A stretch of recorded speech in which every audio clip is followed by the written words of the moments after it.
Hoje nós estamos aqui, né, no núcleo de extensão da Universidade de Brasília. A parceria do CEPAF vem de longa data já, né, como foi contado pela Madalena, de 1985, quando o CEPAF foi fundado em 1989, esse núcleo já estava funcionando aqui na Ceilândia, né, e nós temos esse trabalho. Hoje nós temos uma diretoria com 5 pessoas, né, e 16 membros associados também que fazem parte, e temos alfabetizadores que fazem um trabalho voluntário e que, vez ou outra, nós conseguimos a parceria para fazer uma bolsa, né, para poder ajudar com os cursos, né, mas quem é associado ao CEPAF não tem nenhuma remuneração. Nós atuamos hoje abrindo 4 turmas de alfabetização, que nós temos um projeto de parceria com o Instituto Unibanco, e essa parceria também está estendida com a Coordenação Regional de Ensino, que nos cede as escolas para fazer a alfabetização.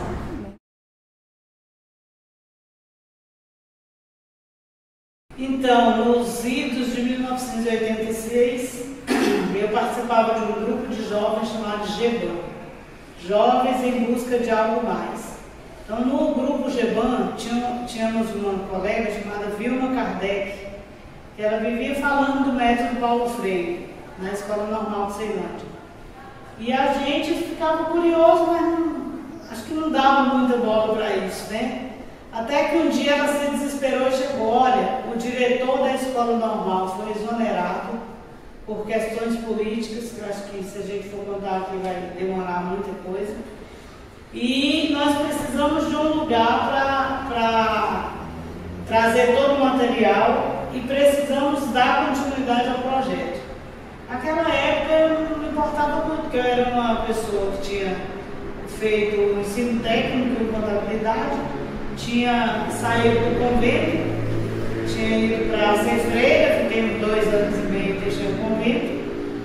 E aí ela propôs, só que não tinha, nós fomos conversar com o padre para ver se ele deixava abrir uma turma lá. Nós tínhamos muitas pessoas não alfabetizadas. Conversamos, eu falei: ó, minha contribuição é só para visitar os alfabetizantes, porque eu não tenho formação para isso. E virou aquela confusão. E aí os professores da UNB, quer dizer, hoje aposentados, que à época eram estudantes do mestrado, Laura Coutinho, Maria Luísa Angelini, Renata Hilário, Ana Maria Jacobino, Erasto Fortes, eles falavam: não, para alfabetizar não precisa ter pedagogia, você graduado, basta ter ensino médio. Se basta, eu posso contribuir visitando os alfabetizantes. Então eles vinham para dar formação para a gente. E era lá na igreja mesmo, a gente se reunia lá, vinha a Maria Luísa, vinha Laura, vinha todo mundo fazia o trabalho, e nós fomos mantendo, dando continuidade a esse trabalho que começou na Escola Normal com eles, com os professores. Quando eu começo a contar da Vilma, é porque lá já existia o trabalho do Erasto, que era diretor do Complexo Arte Ceilândia, Maria Luísa, estudante da universidade, ele também estudante de mestrado, mas diretor, eleito, inclusive para o complexo. E lá já existia o trabalho. Eles davam assessoria nessa escola, era um trabalho dos estudantes da Escola Normal com os estudantes de mestrado da Universidade de Brasília.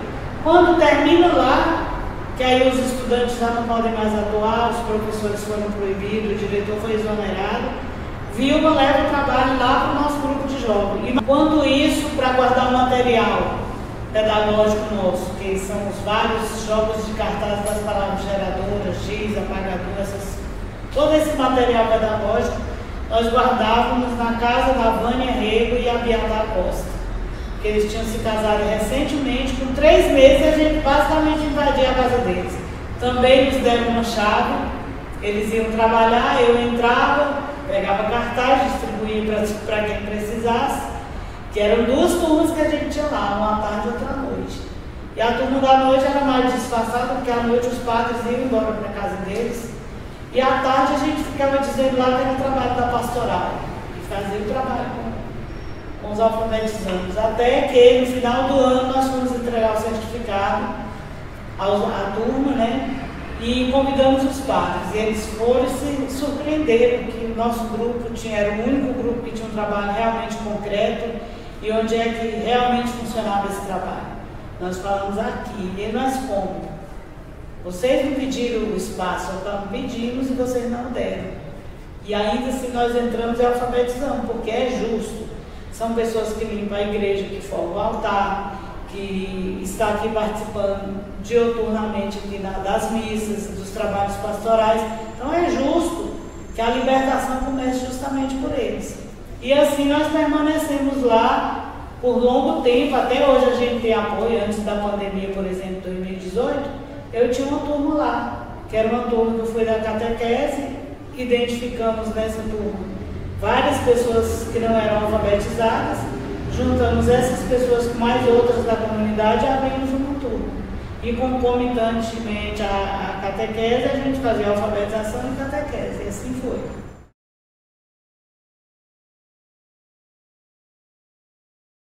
Essa é exatamente qual a Universidade de Brasília. A universidade organizou um projeto de extensão.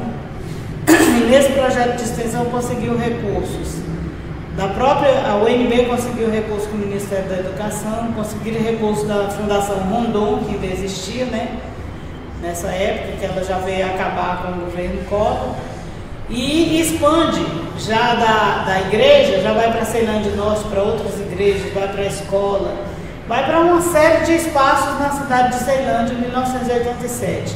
E expande já com o projeto de extensão, chegando aqui na Ceilândia um núcleo de extensão.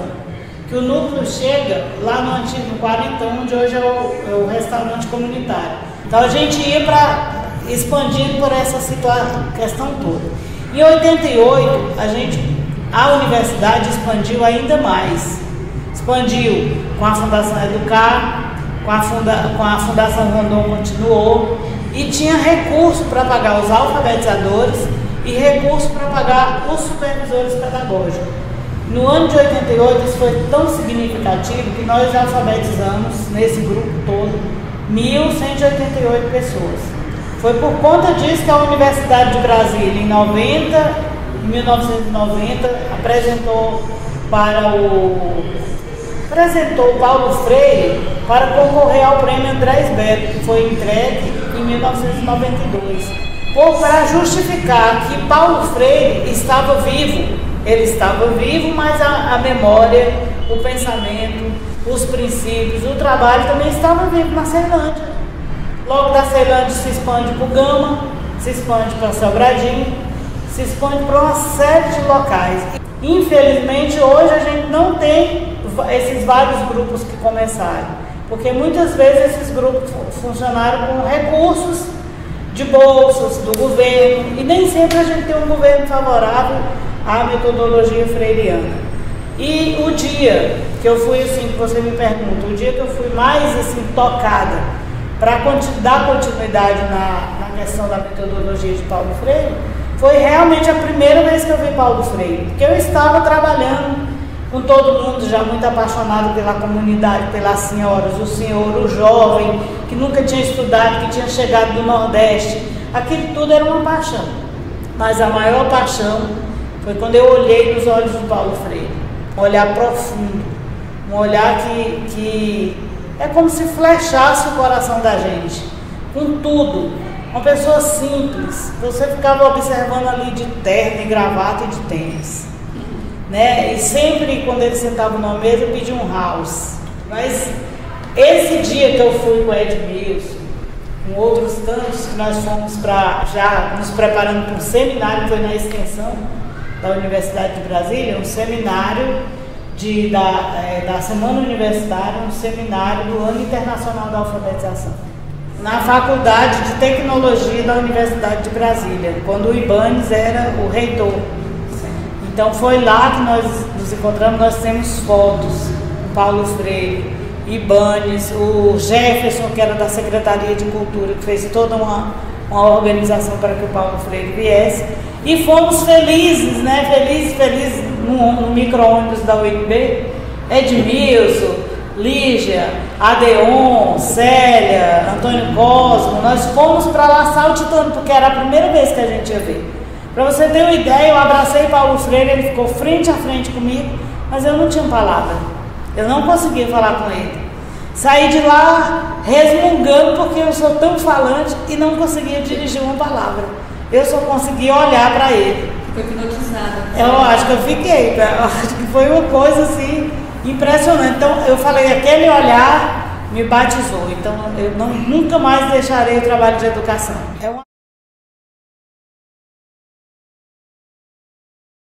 Hoje nós temos mais de 16 mil pessoas alfabetizadas pelo CEPAF, né?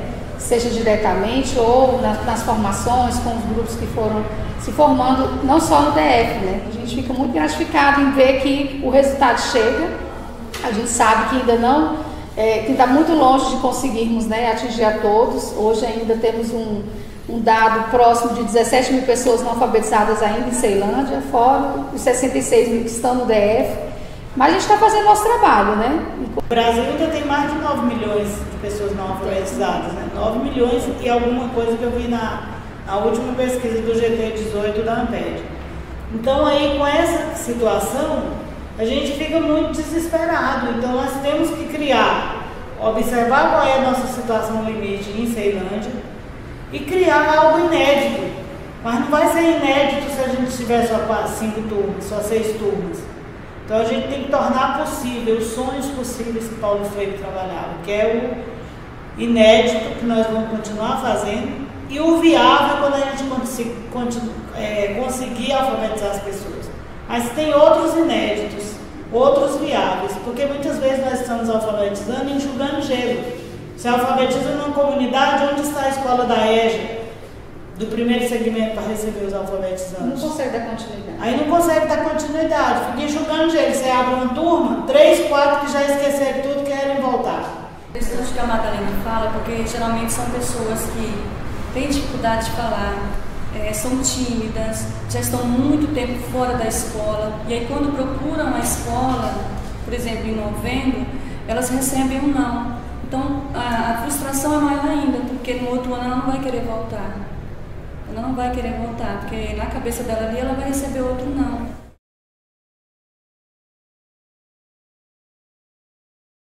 Primeiro eu quero fazer dizer por que Paulo Freire veio aqui. Ele veio aqui porque a gente precisava fundar o primeiro fórum regional do programa de alfabetização de jovens e adultos. E na semana seguinte ele nos animou muito a fazer um censo. Nós fizemos um censo por conta própria. E naquele censo nós encontramos mais de 1.000 pessoas não alfabetizadas. 96, né? 1996. Depois dessa vinda de Paulo Freire, o resto do ano foi de censo. Para o próximo ano de 97, a gente já ter um público já garantido com endereço, telefone, um lugar onde a gente pudesse visitar já diretamente para fazer as matrículas. Então, Paulo Freire esteve aqui, né, na Ceilândia em 1996, né, dia 30 de agosto de 1996, foi um grande evento da educação aqui na cidade, acho que foi o maior evento que já aconteceu. Paulo Freire teve no encontro com os professores, alfabetizadores e toda a comunidade, né, ligada à alfabetização, ligada à educação, né, do DF inteiro. Foi um encontro organizado pelo Centro de Educação Paulo Freire, Secretaria de Educação, né, do Governo do Distrito Federal, onde foi no centro comunitário aqui da Ceilândia, que hoje é um restaurante comunitário, mas na época o nome dele era Quarentão, né. Nesse encontro, foi um encontro assim, muito grandioso. 2.000 pessoas, mais ou menos. 2.000 pessoas, né? 2.000 pessoas. Meu pai, na época, participava da alfabetização. Ele falou para Madalena que ia fazer uma surpresa para o Paulo Freire e todos queriam saber que surpresa era essa, né? E aí, como ele era pedreiro, na época, ele fez uma placa, né, com cimento, o Paulo Freire colocar a mão, né, assim como se fosse uma marca, né, ali. Meu pai era muito apaixonado pela alfabetização, né? Ele fazia a mobilização dos vizinhos, né, dos amigos dele que trabalhavam nas construções e tal, porque quando eu era pequeno eu ia para a construção junto com meu pai, e aí meu pai também fazia a mobilização dos alfabetizantes, né, as pessoas que queriam ler e escrever, para poder participar. Vai lá, rapaz, você aprende, eu estou aprendendo, eu estou gostando, o pessoal lá trata a gente bem, a gente vai aprender. E uma coisa incrível que aconteceu é quando a minha filha, hoje, a Marina, que tem 27 anos, estava sendo alfabetizada, o vô dela também estava sendo alfabetizado. Então, assim, aí eles ficavam, né, ali estudando junto praticamente, né, lá no ponto de casa. Então, assim, foi um momento de muita emoção a chegada do Paulo Freire aqui na Ceilândia.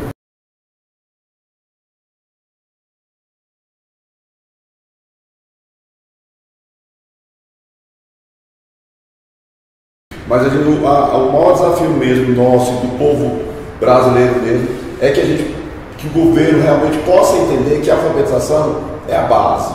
Tem que alfabetizar os trabalhadores, igual a Madalena falou, para que os trabalhadores sintam que eles têm que lutar pelos seus direitos. Não existe essa questão de o governo, os trabalhadores eles têm que se organizar nos sindicatos, nas associações, participar da luta social. Não existe mudança de governo nenhum sem a participação do trabalhador. Então a alfabetização ela é um eixo central. Tanto é que nós temos certeza disso, que nesse governo de direita que estava aí, eles não valorizavam a alfabetização, não valorizavam o Paulo Freire. Como assim? Se eu tenho alguém que está propondo um método de alfabetização que funciona, que está aprovado, que funciona no mundo todo, Paulo Freire recebeu o título no mundo todo, como assim? Eu sou governo, eu tenho que realmente alfabetizar as pessoas. E alfabetizar as pessoas é melhor para a indústria, para o comércio, para o privado, para o público, para todo mundo com cultura, facilita a vida em comunidade. Só que o governo, determinados governos de extrema direita e tal, não entende isso. Por quê? Informação para a população da periferia é perigo para os governantes. Então, o maior desafio realmente é a questão da alfabetização. E nós estamos nessa luta, estamos começando com o novo governo agora e vamos continuar.